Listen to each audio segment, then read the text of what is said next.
The Swiss National Bank is single-handedly pushing U.S. stocks higher, printing money out of thin air and purchasing billions in particular stocks. You want the proof? Well, you came here for the truth. Let's get into this today. I first want to show you the mainstream media article, and then I'm going to show you the public documents. Beginning with this, Switzerland is buying U.S. stocks on an enormous scale.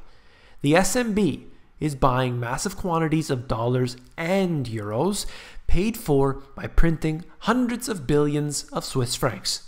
So the SNB now owns $80 billion in US stocks alone. That's as of June 2017. It is estimated that about 20 billion or so are in European stocks.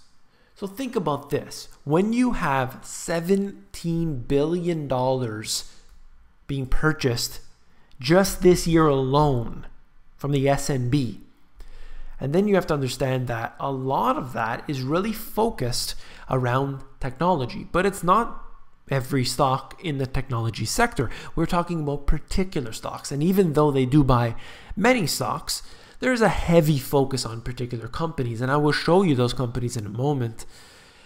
Well, what do we have here with central banks, not just the SNB, is that they're a corporation, just like any other, and they're trying to make a profit.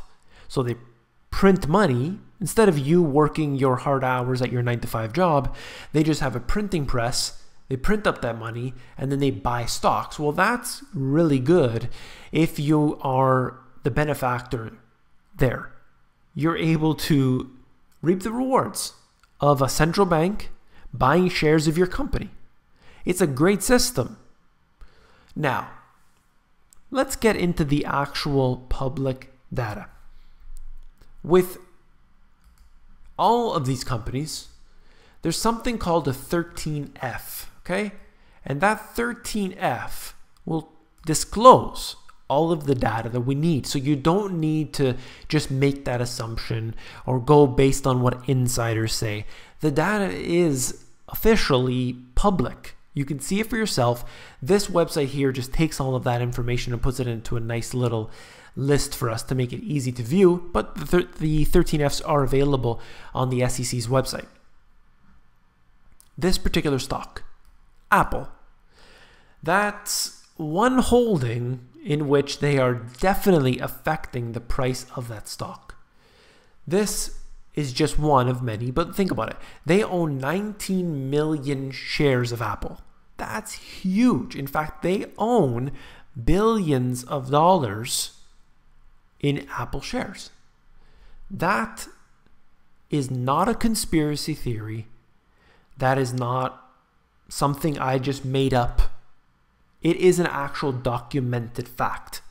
So if you want to show somebody that the central banks are in fact holding this market together, all you need are the 13F filings, and they're public.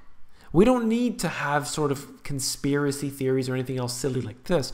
We are talking about documentation that's been available to the public for a while, and here it is. So if you need that, if you're not really somebody who doesn't know about this stuff, well, now you do, okay?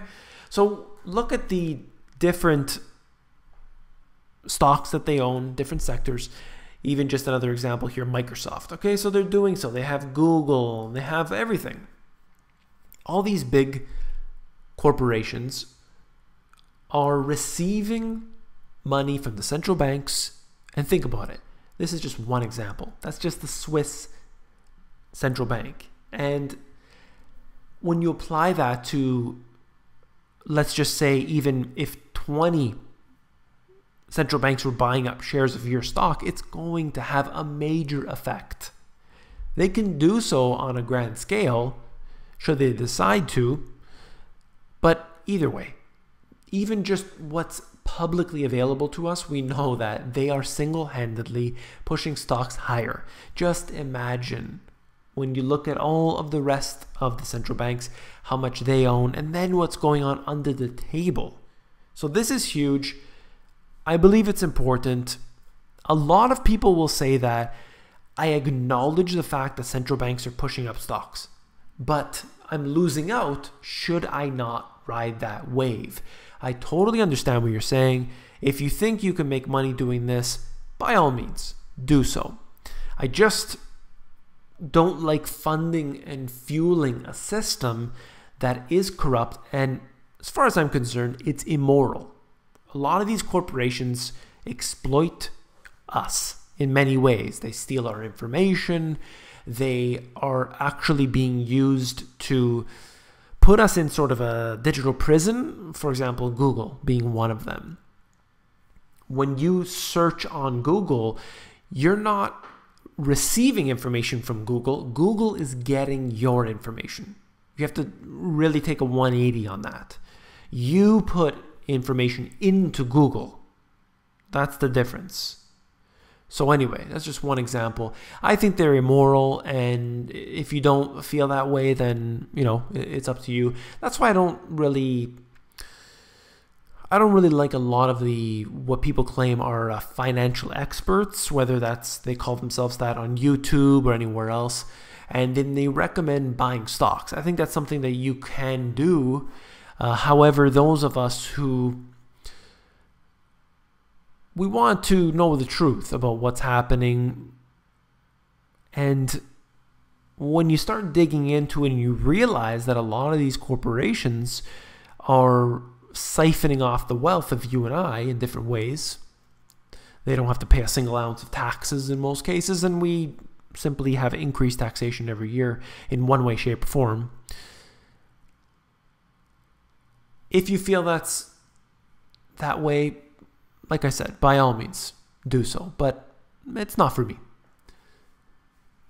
Anyway, that's it for this video. This is the proof you need. Central banks are in fact pushing stock prices higher, and the information is public. If you found this video informative, please give me a thumbs up. And last but not least, if you found the video informative, I know you will find my books, The Money GPS, and my new release, Global Economic Collapse, even more informative. You can check that out. I have my free ebooks. I have t-shirts now. I've got the free eCOURSE, don't forget about that, and all my YouTube stuff on my website, themoneygps.com.